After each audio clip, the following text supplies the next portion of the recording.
Hi everyone. ఈ వీడియోలో ఎథ్నోబాటనీకి సంబంధించి కొన్ని ఇంపార్టెంట్ బిట్స్ ఇక్కడ చూద్దామండి. త్వరలో జరగబోయే forest range officers, forest beat ఆఫీసర్స్కి ఎగ్జామ్కి సంబంధించి సిలబస్లో ఉంది. చాలామంది దీని మీద వీడియో చేయండి అని అడుగుతున్నారండి. సో నేను ప్రస్తుతం అయితే ఒక 10 ఔషధ మొక్కల మీద వీడియో చేశానండి. మొత్తం మనకి సిలబస్లో 48 ఔషధ మొక్కలను ఇవ్వడం జరిగింది. నేను సండే కల్లా మీకు మొత్తం 48 ఔషధ మొక్కలకు సంబంధించి నేను పూర్తి సమాచారం మీకు అందించడానికి ప్రయత్నిస్తానండి.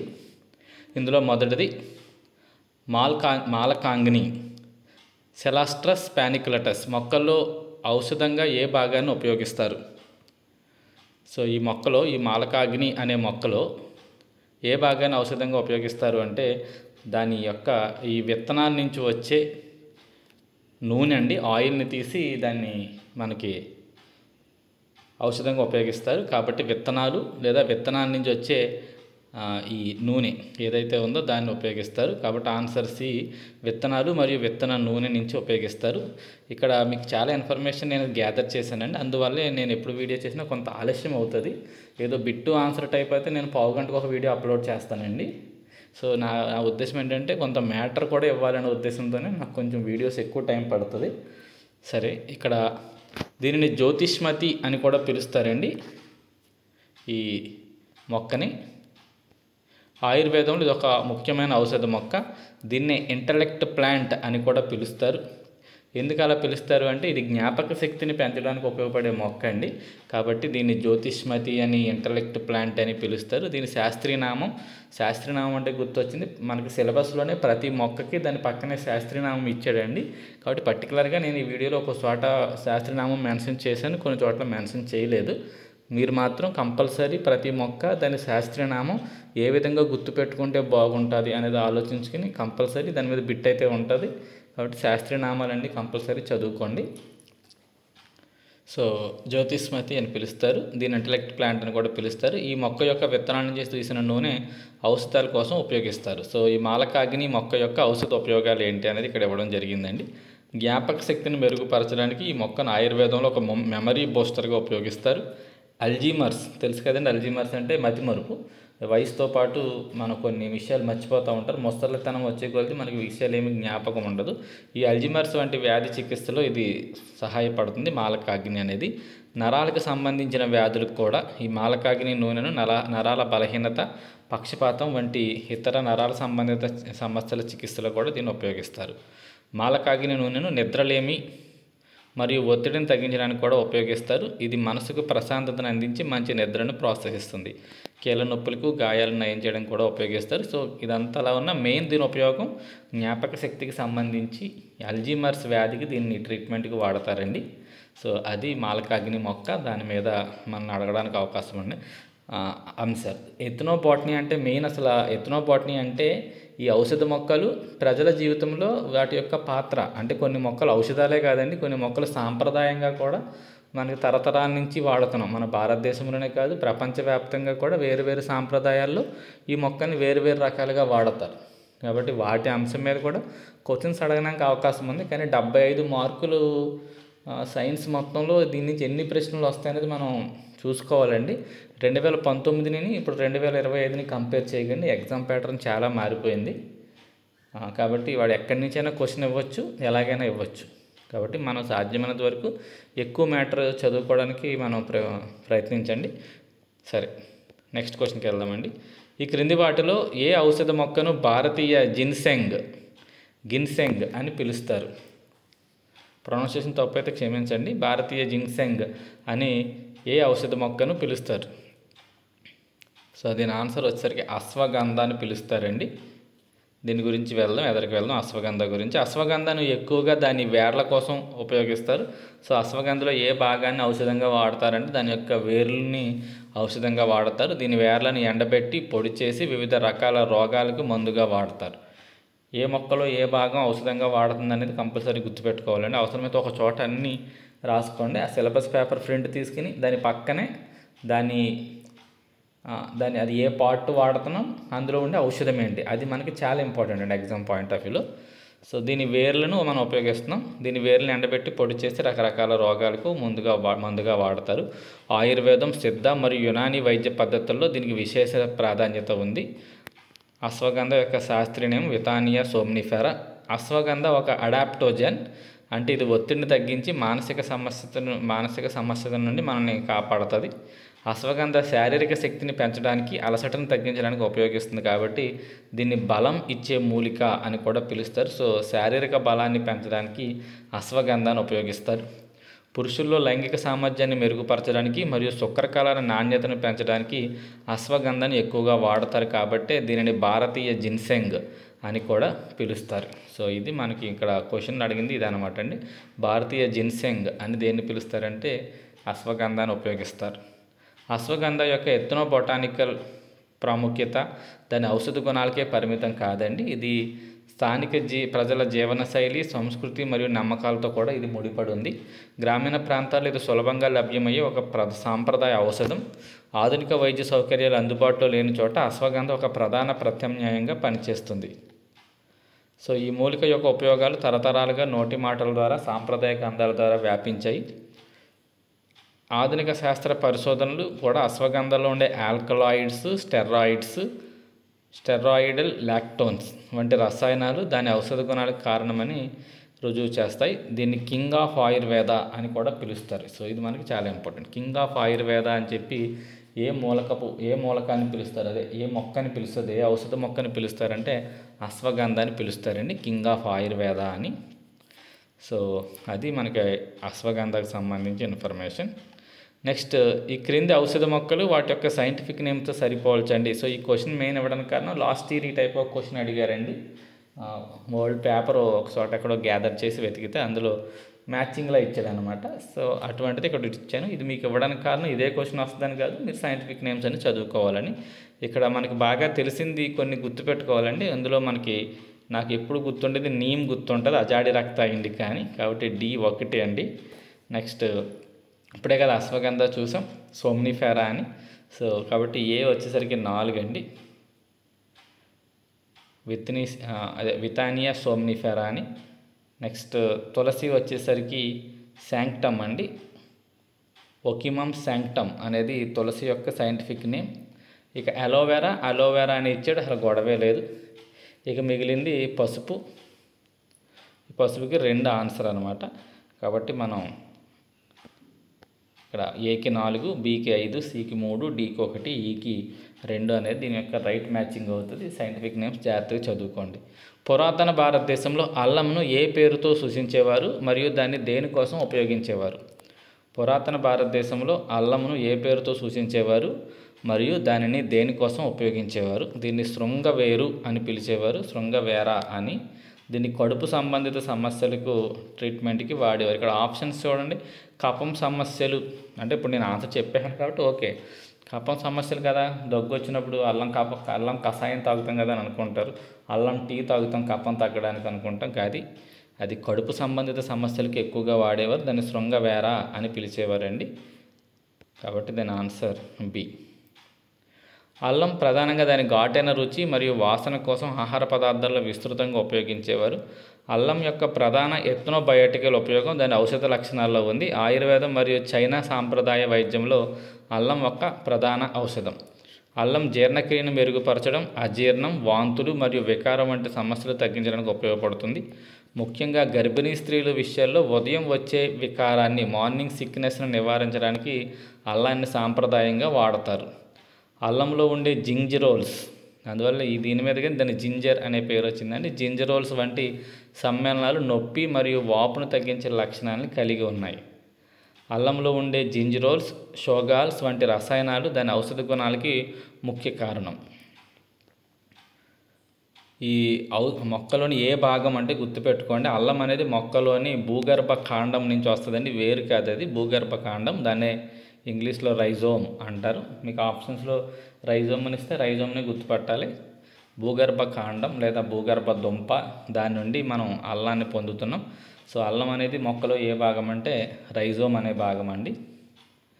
దాని ఔషధ గుణాలన్నీ అక్కడే ఉన్నాయి. దీన్ని మనం సాధారణంగా అల్లం వేరు అని పిలుస్తాము, కానీ ఇది శాస్త్రీయంగా ఒక భూగర్భ కాండం.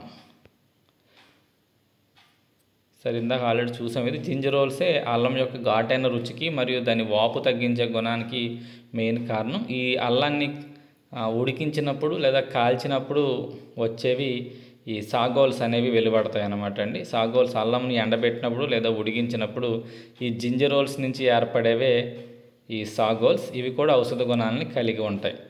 అల్లం ప్రాచీన కాలం నుండి సుగంధ ద్రవ్యాల వ్యాపారంలో ఒక ముఖ్యమైన వస్తువు. ముఖ్యంగా దీన్ని సిల్క్ రూట్ ద్వారా ఆసియా మరియు యూరప్ వరకు రవాణా చేస్తూ ఉండేవారు. కరివేపాకులో అల్లం ఒక ప్రధాన పదార్థం. ఇది ఇతర మసాలాల రుచులను సమతుల్యం చేయడానికి మరియు వాసనను అదుపు చేయడానికి మరియు మంచి రుచినివ్వడానికి సహాయపడుతుంది. సో ఇది సాంప్రదాయంగా మనం అల్లాన్ని ఇళ్లలో ఎలా వాడతామనే దాని గురించి. ఇదంతా కూడా ఎథనోబాటనీలో పార్టేనండి. మనం తేనె, నిమ్మకాయ మళ్ళీ అల్లంతో కలిసిన టీ సాంప్రదాయంగా జలుబు, దగ్గు, గొంతు నొప్పి ఉపశమనానికి ఉపయోగిస్తూ ఉంటారు. భారతీయ సంస్కృతిలో అల్లం తరచుగా అదృష్టాన్ని మరియు శ్రేయస్సును తీసుకొస్తుందని నమ్ముతారు. ఆయుర్వేదంలో అల్లం కఫం మరియు వాత దోషాలను సమతుల్యం చేయడానికి సహాయపడుతుందని నమ్ముతారు. సో ఇది అల్లం యొక్క ఎథనోబాటనీకి సంబంధించిన విశేషాలండి. నెక్స్ట్ పసుపు దగ్గరికి వెళ్దాం. పసుపు దాని ప్రత్యేకమైన పసుపు రంగు మరియు ఔషధ లక్షణాలకు కారణమయ్యే క్రియాశీల సమ్మేళనం ఏది? పసుపులో దాని ప్రత్యేకమైన పసుపు రంగుకు మరియు ఔషధ గుణాలకు కారణమయ్యే క్రియాశీల సమ్మేళనం ఏది? సో దీని ఆన్సర్ వచ్చేసరికి కర్కుమిన్ అండి. ఈ కర్కుమిన్ అనేది ఈ పసుపు రంగుకు మరియు దాని యొక్క ఔషధ గుణాలకు మెయిన్ కారణం. పసుపులో ఆ పేరు గుర్తుపెట్టుకోండి, కర్కుమిన్. కర్కుమిన్ అనేది పసుపులో కనిపించే ప్రధాన క్రియాశీల సమ్మేళనం. ఇది దాని రంగుకు మరియు రోగనిరోధక యాంటీ ఆక్సిడెంట్ లక్షణాలకి కారణమవుతుంది. సాంప్రదాయ భారతీయ వైద్య వ్యవస్థలో పసుపును తరచుగా గాయాలు, చర్మ వ్యాధులు చికిత్స చేయడానికి ముఖ్యంగా ఆయుర్వేదంలో ఉపయోగించేవారు. దీని యొక్క శాస్త్రీయ నామం కర్కుమా లాంగా. ఇది జింజిబెరేసి కుటుంబానికి చెందింది. దీని కుటుంబం పేరు జింజిబెరేసి అంటండి. పసుపును సాధారణంగా వంటల్లో ఒక మసాలా దినుసుగా ఉపయోగించడమే కాకుండా, మసాలా దినుసు అంటే ఘాటైన వాసన వచ్చేది కాదండి, ఒక రకమైన స్మెల్ వస్తుంది పసుపు అనేది. కాబట్టి ఇది మసాలా దినుసుగా ఉపయోగించడమే కాకుండా దక్షిణాసియాలో సాంప్రదాయ వివాహ వేడుకల్లో దీన్ని శుభానికి, శ్రేయస్సుకి, సంతానోత్పత్తి మరియు నవదంపతులకు రక్షణ కల్పించే చిహ్నంగా దీన్ని భావిస్తారు. మనకి తెలుగు సాంప్రదాయంలో ఏంటి, తమిళ సాంప్రదాయంలో ఏంటి, పసుపుని శుభానికి సూచికగా వాడతారండి. పసుపు భారతదేశానికి చెందినది మరియు ప్రపంచంలో అత్యధిక పసుపు ఉత్పత్తి చేసే దేశం కూడా మన భారతదేశమే. పసుపుని దాని సహజమైన పసుపు రంగు కోసం వస్త్రాలు, దారాల రంగు వేయడానికి విస్తృతంగా ఉపయోగించేవారు. ప్రస్తుతం ఆర్టిఫిషియల్ కలర్స్ని వాడుతున్నారు. పసుపు కూడా భూగర్భ కాండం నుంచే, రైజోమ్ నుంచే వస్తుందండి. ఎలా అయితే అల్లం భూగర్భ కాండం నుంచి తీస్తామో పసుపుని కూడా అక్కడి నుంచే తీస్తాం. దానిలోని కర్కుమిన్ సమ్మేళనం కోసం దాన్ని ప్రాసెస్ చేయబడుతుంది మరియు విస్తృతంగా అది ఉపయోగించబడుతుంది. మతపరమైన కర్మల్లో ఉపయోగించే కొబ్బరికాయలపై పసుపుని పోస్తారు. ఇది శుభం మరియు దైవికంగా భావిస్తారు. సో ఏ పూజ జరిగినా అన్ని వస్తువులకి పసుపు రాసి బొట్లు పెట్టడం అనేది మన సాంప్రదాయమే, మీ అందరికీ తెలిసిందే. సో ఒబ్జాన్ అనేది అంటే మనం ఇక్కడ నలుగు అని ఎలా పిలుస్తామో ఆ నలుగుకి మరో పేరండి ఒప్టాన్ అంట. ఒప్టాన్ అనేది పసుపు, శనగపిండి మరియు ఇతర పదార్థాలతో తయారు చేయడం ఒక సాంప్రదాయమైన పేస్ట్. ఇది చర్మాన్ని శుద్ధి చేయడానికి మరియు సౌందర్య సాధనంగా కూడా ఉపయోగపడుతుంది. పసుపు ఎథనోబాటనీకి సంబంధించి గురితి అంటే ఏమిటి? సో ఎథనోబాటనీ అంటే ఆల్రెడీ చెప్పాం కదండి, ఔషధ లక్షణాలే కాదు, ఇది సాంప్రదాయానికి సంబంధించింది కూడా. మనుషులకి ఆ ఔషధ మొక్కకి మధ్య ఉన్న రిలేషన్స్ ఏంటి అని చెప్పేది ఎథనోబాటనీ అండి. సో పసుపు ఎథనోబాటనీకి సంబంధించి గురుతి అంటే ఏమిటి అంటే ఇది దేవతకు పెట్టే నైవేద్యం సంబంధించి వాడే ఒక మిశ్రమం అండి. సో గురతి పసుపు నుండి తయారు చేయబడే ఒక మిశ్రమం మరియు దేవతకు నైవేద్యంగా దీన్ని ఉపయోగిస్తూ ఉంటారు. పసుపు యొక్క మూలం మరియు వ్యాప్తి ఇది ఇండో మలయన్ ప్రాంతంలో ఉంది. అంటే మన ఇండియాలో పసుపు ఎక్కడ మొదటగా పుట్టిందంటే ఈ ఇండో మలయన్ ప్రాంతంలో, అంటే ఇటు కేరళ దగ్గర ప్రాంతాల్లో ఇది పుట్టింది అనుకుంటున్నానండి. నేను ఇండో మలయన్ ప్రాంతం అంటే అది అనుకుంటున్నాను. నేను పూర్తిగా సమాచారం అయితే లేదు, కానీ నాకు ఇండో మలయన్ ప్రాంతంలో ఇది పసుపు అనేది ఫస్ట్ దాని మూలాలు ఉన్నాయని చెప్పి బుక్లో చదివానండి నేను. అదే ఇక్కడ ఇవ్వడం జరిగింది. సో ఇక్కడ గురుతి అనేది మాత్రం దేవతకి నైవేద్యంగా ఒక పసుపు ముద్ద పెడతారండి. అలాగే పసుపు మొఖానికి కూడా పోస్తారు దేవతలకి. సో దాన్ని గురుతి అంటారండి ఇక్కడ. అలాగే ఒడిస్సాలో పసుపు ఉత్పత్తి పెరగడానికి ఒకప్పుడు నరబలి ఇచ్చేవారంటండి. ఆ నరబలిని పాటించిన తెగ ఏది అని చెప్పి ఇక్కడ క్వశ్చన్ ఇవ్వడం జరిగింది. ఒడిస్సాలో పసుపు ఉత్పత్తిని మెరుగుపరచడానికి ఒకప్పుడు నరబలి ఆచారాన్ని పాటించిన తెగ ఏది అంటే కోండ్లు అండి. ఈ కోండ్స్ అనే తెగ ఈ పసుపు ఉత్పత్తిని పెంచడం కోసం పసుపు నరబలిని కూడా ఇచ్చేవారంటండి. కోండ్స్ అనే తెగ నరబలి ఆచారమైన మేరియా త్యాగాన్ని, ఆ నరబలికి పేరండి మేరియా త్యాగాన్ని పసుపు ఉత్పత్తి మెరుగుదల కోసం పాటించేవారని ఒక వ్యాసంలో పేర్కొనబడింది. దీన్ని బ్రిటిష్ జనరల్ 1945లో ఈ మేరియా త్యాగాన్ని నిషేధించారు. అప్పటి నుంచి మనుషుల బదులు గేదెలను బలిస్తున్నారండి వాళ్ళు, ఈ కోండ్స్ తెగ వాళ్ళు. అది పసుపు గురించి కొంచెం ఎక్కువ సమాచారం సేకరించడం జరిగింది. వెల్లుల్లో ఉండే ముఖ్యమైన సమ్మేళనం ఏది? దీనివల్ల దానికి ఘాటైన వాసన మరియు ఔషధ గుణాలు వస్తాయి. సో దీని ఆన్సర్ వచ్చేసరికి అల్లిసిన్ అండి. అల్లిసిన్ అనే ఒక రకమైన ఔషధం రసాయనం మనకి వెల్లుల్లో ఉంటుంది. దానివల్లే దానికి ఘాటైన వాసన మరియు ఔషధ గుణాలు వస్తాయి. సో అల్లిసిన్ అనేది వెల్లుల్లిలో ఉండే ఒక ముఖ్యమైన ఆర్గానో సల్ఫర్ సమ్మేళనం అండి, సల్ఫర్ మూలకం అది. దాని ఘాటైన వాసన మరియు అనేక యాంటీ బ్యాక్టీరియల్, యాంటీ వైరల్ లక్షణాలు దానివల్లే వస్తున్నాయి. అనేక సంస్కృతుల్లో వెల్లుల్లిని చెడు ఆత్మలు, దెయ్యాలు మరియు వాంపైర్ అంటే కూడా అదేనండి, దాన్ని ఏమంటామంటే ఒక క్రూరుడు అని అర్థం. ఈ మాంత్రిక శక్తులు కలిగిన వాడు అని అర్థం అండి. వాడి నుండి రక్షణ కల్పించే శక్తి ఉందని నమ్మేవారు. అనేక సాంప్రదాయాల్లో వెల్లుల్లిని అలా నమ్ముతారంటండి. ఆయుర్వేదం మరియు సాంప్రదాయ వైద్యంలో వెల్లుల్లిని సాధారణంగా దగ్గు, జలుబు, జీర్ణ సమస్యలు మరియు ఉబ్బరానికి చికిత్సగా వాడతారు. హరప్పా నాగరికత కాలం నుండి కూడా వెల్లుల్లి అనేది వాడకంలో ఉంది. వెల్లుల్లిలో ఉండే ఈ అల్లిసిన్ అనే సమ్మేళనం శరీరంలోని కొలెస్ట్రాల్ మరియు రక్తపోటు స్థాయిలను తగ్గించడంలో సహాయపడుతుంది. శాస్త్రపరంగా దాన్ని నిరూపించడం కూడా జరిగింది. ఆయుర్వేదంలో వెల్లుల్లిని ఒక తామసిక ఆహారంగా పరిగణిస్తారు. తామసిక ఆహారం అంటే కొంచెం మత్తుని కలిగించేది లేదా వేడిని పెంచేది. తామసి అంటే వేడిని పెంచేది అని అర్థం అండి. అంటే వేడిని పెంచడం అంటే కోరికలను కలిగించేది అని అర్థం అండి. అందువల్ల పూజలు చేసుకునేటప్పుడు సాధారణంగా అల్లం, ఈ వెల్లుల్లి ఆహారాన్ని స్వీకరించరండి. అదే ఇక్కడ ఇది ఆధ్యాత్మిక సాధనలకు అనుకూలంగా ఉండదు. మరియు దీని ఘాటైన వాసన కూడా దీన్ని నిషేధించడానికి కారణం. కాబట్టి పూజలు చేసేటప్పుడు కొంతమంది ఈ మాలలు ధరిస్తారండి. అప్పుడు ఈ భూమిలో పట్టే ఈ వెల్లుల్లిపాయల్ని నిషేధిస్తారు. దానికి కారణం ఏంటనేది ఇక్కడ చెప్పడం జరిగింది. ఈజిప్ట్లో కనుగొనబడిన ఎబర్స్ పపారస్ అనేది వెల్లుల్లి యొక్క ఔషధ విలువలను ప్రస్తావించిన పురాతన వైద్య గ్రంథాల్లో ఒకటండి. సో ఈజిప్ట్లో కూడా దీన్ని ఎక్కువగా వాడేవారని అక్కడ ఒక పుస్తకం దొరికిందండి.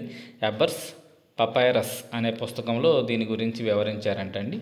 పురాతన ఈజిప్ట్లో పిరమిడ్లు నిర్మించే కార్మికుల యొక్క శక్తిని పెంచడానికి మరియు వారి ఆరోగ్యం కోసం కూడా వెల్లుల్లిని జీతంగా ఇచ్చేవారంటండి. ఈజిప్ట్లో వెల్లుల్లి యొక్క శాస్త్రీయ నామం ఎల్లియం శాటివం. ఇది ఉల్లి కుటుంబానికి చెందిన ఒక మొక్క. దీని మూలం మధ్య ఆసియాలో ఉందని నమ్ముతారు. సో వెల్లుల్లి అనేది ఫస్ట్ మధ్య ఆసియా నుంచి తర్వాత మన భారతదేశం ఇలా ప్రపంచవ్యాప్తంగా విస్తరించిందండి. వెల్లుల్లిలో ఉండే సల్ఫర్ సమ్మేళనాలు మనల్ని గుండె జబ్బుల ప్రమాదాలను తగ్గిస్తాయి, క్యాన్సర్ నివారణకు కూడా సహాయపడుతుంది మరియు రోగ నిరోధక శక్తిని పెంచుతాయని పరిశోధనలు సూచిస్తున్నాయి. సో అది వెల్లుల్లికి సంబంధించి ఇన్ఫర్మేషన్ అండి. మెంతులు సాంప్రదాయంగా ఏ స్త్రీల ఆరోగ్య సమస్యలు పరిష్కరించడానికి సహాయపడతాయి? క్వశ్చన్ అలా కాదండి, ఇది మెంతులు సాంప్రదాయంగా స్త్రీల యొక్క ఏ ఆరోగ్య సమస్యను పరిష్కరించడానికి సహాయపడతాయి? సో ఆన్సర్ ఋతుక్రమ సమయంలో వచ్చే నొప్పిని మరియు పాల ఉత్పత్తిని పెంచడానికి మెంతులు అనేవి ఉపయోగపడతాయండి. సో మెంతులు ఫెనుగ్రీక్. ఆయుర్వేదంలో మెంతులను ప్రధానంగా జీర్ణ సమస్యలు మరియు శరీర నొప్పులు మరియు ముఖ్యంగా కీళ్ళ నొప్పిని తగ్గించడానికి ఉపయోగిస్తారు. మెంతులు నానబెట్టిన నీరు జీర్ణక్రియను మెరుగుపరచడానికి మరియు మలబద్ధకాన్ని తగ్గించడానికి సహాయపడుతుంది. మెంతులు సొపోనిన్లు మరియు ఆల్కలాయిడ్లు వంటి సమ్మేళనాలను కలిగి ఉంటాయి. ఇవి దాని ఔషధ గుణాలకు కారణమవుతాయి. సో ఇది ఇంపార్టెంట్ అండి. మెంతులు సోపోనిన్లు మరియు ఆల్కలాయిడ్లు వంటి సమ్మేళనాలు కలిగి ఉంటాయంటండి. మెంతులు నానబెట్టి పేస్ట్లా చేసి తలకి పట్టించడం వల్ల జుట్టు సమస్యలు అవి తగ్గుతాయని నమ్ముతారు.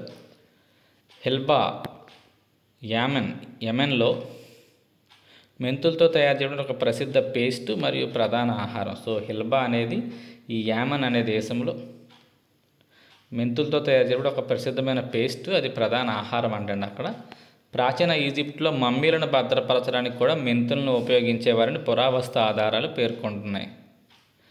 అలాగే రక్తంలో చక్కెర స్థాయిని నియంత్రించే సామర్థ్యం కారణంగా షుగర్ వ్యాధి చికిత్సకు మెంతులను సాంప్రదాయంగా వాడతారు. సో ఇది మనందరికీ తెలిసిందే. షుగర్ వ్యాధిగ్రస్తులు మెంతు నీళ్ళు, ఆ మెంతులు పొడి పొద్దున్నే వేడి నీటిలో కలుపుకుని తాగడం ఇది మనం అబ్జర్వ్ చేస్తూ ఉంటామండి.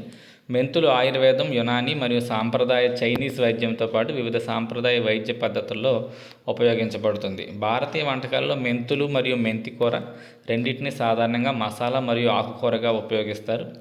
యూదులు నూతన సంవత్సరంలో రోష్ హషనా సందర్భంగా మెంతులు తినడం అనేది ఒక సాంప్రదాయం. యూదుల యొక్క నూతన సంవత్సరం పేరండి రోష్ హషనా అంట. దాని సందర్భంగా మెంతులు తినడం అనేది ఒక సాంప్రదాయం వాళ్ళకి. నెక్స్ట్, అత్తిపత్తి మొక్కను ఏ వ్యాధి చికిత్సకు సాంప్రదాయంగా వాడతారని వివరించడం జరిగింది. అత్తిపత్తి మొక్కను ఏ వ్యాధి చికిత్సకు సాంప్రదాయంగా వాడతారు? సో దీని ఆన్సర్ వచ్చేసరికి పైల్స్ అండి. మూలవ్యాధి చికిత్సలో మనకి అత్తిపత్తిని ఉపయోగిస్తారు. అత్తిపత్తి అంటే ముట్టుకుంటే ముడుచుకుపోయే మొక్క, టచ్ మీ నాట్ ప్లాంట్ అని పిలుస్తారు. శాస్త్రీయ నామం మిమోసా పుడికా. ఈ మొక్క ఆయుర్వేదం, యునాని, సిద్ధ వంటి అనేక సాంప్రదాయ వైద్య విధానాల్లో శతాబ్దాలుగా ఉపయోగిస్తున్నారు. మొక్కలోని అన్ని భాగాలు ఔషధ ప్రయోజనాలు కలిగి ఉన్నాయి. సో గుర్తుపెట్టుకోండి. అత్తిపత్తి ఆకులను పేస్ట్గా చేసి గాయాలు, పుండ్లు మరియు దద్దుర్లపై పూయడం వల్ల అవి త్వరగా నయమవుతాయని మరియు యాంటీ మైక్రోబల్ లక్షణాలు కలిగి ఉన్నాయని ఉండడం దీనికి కారణం. ఈ మొక్కను మూలవ్యాధి చికిత్సకు సాంప్రదాయంగా ఉపయోగిస్తారు. ఇది మెయిన్ పాయింట్ అండి, మనకి ఇంపార్టెంట్ పాయింట్ కూడా. మొక్క యొక్క పొడి లేదా కషాయాన్ని తీసుకోవడం వల్ల రక్తస్రావం మరియు మంట తగ్గుతాయని నమ్ముతారు. రక్త విరోచనాలు, దీన్ని డైజెంటరీ అంటారు, అజీర్ణం మరియు ఇతర జీర్ణ సంబంధిత సమస్యలకు దీని వేరు కషాయాన్ని వాడతారు. కొన్ని ప్రాంతాల్లో ఋతుక్రమ సమయంలో అధిక రక్తస్రావాన్ని నియంత్రించడానికి కూడా ఈ మొక్కను ఉపయోగిస్తారు. కొన్ని సాంప్రదాయ పద్ధతుల్లో పురుషుల వీర్య కణాల సంఖ్యను బాగా పెంచడానికి మరియు లైంగిక ఆరోగ్యాన్ని మెరుగుపరచడానికి కూడా ఈ మొక్కను ఉపయోగిస్తారు. పాము కాటుకు విరుగుడిగా కొన్ని జాతుల ప్రజలు అత్తిపత్తి వేళ్లను ఉపయోగిస్తారు. అత్తిపత్తి మొక్క నేలలో నత్రజని స్థాయిలు పెంచడానికి సహాయపడుతుంది. ఇది నేల పోషణను మెరుగుపరుస్తుంది. కొన్ని సాంప్రదాయ పరిశోధనల ప్రకారం ఈ మొక్క కలుషితమైన నేల నుండి రాగి, సీసం వంటి విషపూరిత లోహాలను పీల్చుకుంటుంది, గ్రహిస్తుంది. దాని ద్వారా పర్యావరణాన్ని శుభ్రపరచడానికి కూడా అత్తిపత్తి మొక్క సహాయపడుతుంది. సో ఇది అత్తిపత్తి మొక్క యొక్క ఉపయోగాలండి. సోయాలోని ఏ రసాయనాలు మోనోపాజ్ లక్షణాలను తగ్గించడానికి సహాయపడతాయని నమ్ముతారు? సో స్త్రీలలో వచ్చే మోనోపాజ్ లక్షణాలను నివారించడానికి సోయాలో ఉండే ఏ రసాయనాలు ఉపయోగపడతాయి? సో దీని ఆన్సర్ వచ్చేసరికి ఐసోఫ్లేవోన్స్ అండి. ఐసోఫ్లేవోన్స్ అనేవి ఉపయోగపడతాయి. మిగతా ఆప్షన్స్ మరి బాగాలేదు. కార్బోహైడ్రేట్స్, విటమిన్స్, ఖనిజాలు అంటే ఎవరైనా చెప్పేస్తారు. కాబట్టి ఇక్కడ దీని ఆన్సర్ అయితే ఐసోఫ్లేవోన్స్ అండి. సోయాలోని ఐసోఫ్లేవోన్స్ ఎముకల సాంద్రతను పెంచడానికి సహాయపడుతుంది. ముఖ్యంగా మోనోపోజ్ తర్వాత మహిళల్లో వచ్చే, ఇక్కడేదో పాయింట్ మిస్ అయిందండి, మహిళల్లో వచ్చే హార్ట్ ఫ్లేయర్స్ అంటారండి. ఈ హార్ట్ ఫ్లేయర్స్ని నివారించడానికి మనకి ఈ సోయా మొక్క ఉపయోగపడుతుంది. కింద ఎక్కడైనా ఇచ్చానేమో చూద్దామండి. ఇక్కడ చూడండి, హార్ట్ ఫ్లాషెస్ అని ఇక్కడ ఇవ్వడం జరిగింది. సో అక్కడ దానికి సంబంధించింది అనమాట అండి ఇది. సో సోయా మొక్క యొక్క శాస్త్రీయ నామం గ్లైసినే మ్యాక్స్. సోయాలో పీచు పదార్థం ఎక్కువగా ఉండడం వల్ల జీర్ణక్రియను మెరుగుపరిచి మలబద్ధకాన్ని నివారిస్తుంది. ప్రపంచంలో సోయా ఉత్పత్తుల్లో ఎక్కువ భాగం జంతువుల దానాకు ఉపయోగించబడుతుంది. చారిత్రకంగా సోయాను నేరుగా తినడానికి బదులు దాని నుంచి తయారు చేసిన ఇతర ఆహార పదార్థాలను ఉపయోగిస్తారు. ఎందుకంటే సోయాలో ఉండే కొంత రకమైన ఆహారం మనకు అరగదండి. అందువల్ల దాన్ని వేరే పదార్థంగా మార్చి మనం ఉపయోగించుకుంటాం. ఇప్పుడు కూడా మనం మిల్ మేకర్ అనే ఒక దాన్ని సోయా నుంచి వస్తుంది, దాన్ని మనం వాడుకుంటాం. సోయాలో ఉండే కొన్ని రసాయనాలను జీర్ణం చేసుకోవడం కష్టం కాబట్టి దానిని ఫెర్మెంటేషన్ చేస్తారు, పుల్లబెడతారు అన్నమాట, కిణ్వనం చేస్తారు. దాని పోషక విలువలను పెంచి సులభంగా జీర్ణమయ్యేలా చేస్తారు. అలా తయారైన ఆహారమే టోఫు అంటండి. సోయా పాలను తోడుపెట్టి దాంతో తయారు చేసిన టోఫు అనేదాన్ని చైనాలో 2000 సంవత్సరాల క్రితం నుంచి ముఖ్యమైన ఆహార పదార్థంగా వాళ్ళు తీసుకుంటున్నారు. అత్యధిక ప్రోటీన్ కలిగిన ఫుడ్ అండి ఇది సోయా. నెక్స్ట్ టెంపే, ఇది ఇండోనేషియాలో సోయా గింజలను కిణ్వనం చేసి ఈ టెంపే అనే దాన్ని తయారు చేస్తారు. ఇది అధిక ప్రోటీన్తో కూడిన ఆహారం. నెక్స్ట్ సోయాలో ఇదే ఐసోఫ్లవోన్స్ ఉంటాయని ఇందాక చెప్పుకున్నాం కదండి. ఇవి చెడు కొలెస్ట్రాల్ స్థాయిని తగ్గించడానికి సహాయపడతాయి, తద్వారా గుండె జబ్బుల ప్రమాదాన్ని తగ్గిస్తుంది. సోయాలో ఉండే ఐసోఫ్లవోన్స్ రసాయనాలు ఈస్ట్రోజన్ లాగా పనిచేస్తాయి. మోనోపాజ్ సమయంలో స్త్రీలలో వచ్చే వేడి ఆవిర్లు వంటి లక్షణాలు తగ్గించడానికి సోయాను సాంప్రదాయంగా వాడతారు. మోనోపాజ్ తర్వాత మహిళల్లో వచ్చే బోలు ఎముకల వ్యాధి, అంటే ఎముకలు బలహీనపడతాయండి వాళ్ళకి, దాన్ని నివారించక కూడా సోయా అనేది చాలా బాగా ఉపయోగపడుతుంది. అలాగే సోయా నుంచి బయోడీజిల్ ఉత్పత్తి ఒక ముఖ్యమైన ముడి పదార్థంగా సోయాను ఉపయోగిస్తున్నారు ఈ బయోడీజిల్ ఉత్పత్తికి. నెక్స్ట్ ఆయుర్వేదంలో మూలికల రాణి అని ఏ మూలికని పిలుస్తారు? ఆయుర్వేదంలో క్వీన్ ఆఫ్ హెర్బ్స్ అండి. క్వీన్ ఆఫ్ హెర్బ్స్ అని కొట్టినప్పుడు తులసి కూడా వస్తుందండి. తులసిని కూడా క్వీన్ ఆఫ్ హెర్బ్స్ అంటారని ఒక చోట ఉంది. కాకపోతే ఆయుర్వేద గ్రంథాల్లో మాత్రం క్వీన్ ఆఫ్ హెర్బ్స్ అని శతావరిని పిలుస్తారండి. శతావరి యొక్క శాస్త్రీయనామం అస్పార్గస్ రాసిమోసస్. భారతీయ సాంప్రదాయ వైద్యంలో ముఖ్యంగా ఆయుర్వేదంలో ఇది చాలా ముఖ్యమైన మొక్క. శతావరి అనే పేరు ఒక సంస్కృత పదం. ఇది 100 రోగాలను నయం చేసేది అని దీని అర్థం. ఈ పేరు స్త్రీలకు కలిగే 100 రకాల ఆరోగ్య సమస్యలు నయం చేయడంలో దాని అద్భుతమైన శక్తిని సూచిస్తుంది. అందువల్ల దీన్ని క్వీన్ ఆఫ్ హెర్బ్స్, మూలికల రాణి అని దీన్ని పిలుస్తారు. శతావరిని ప్రధానంగా స్త్రీల పునరుత్పత్తి వ్యవస్థకు సంబంధించి సమస్యలను తీర్చడానికి ఉపయోగిస్తారు. ఇది హార్మోన్లను సమతుల్యం చేస్తుంది, సంతానోత్పత్తిని పెంచుతుంది, పాలు తక్కువగా ఉన్న తల్లుల్లో పాల ఉత్పత్తిని కూడా పెంచుతుంది. గెలక్టోగగ్ అంటండి అది.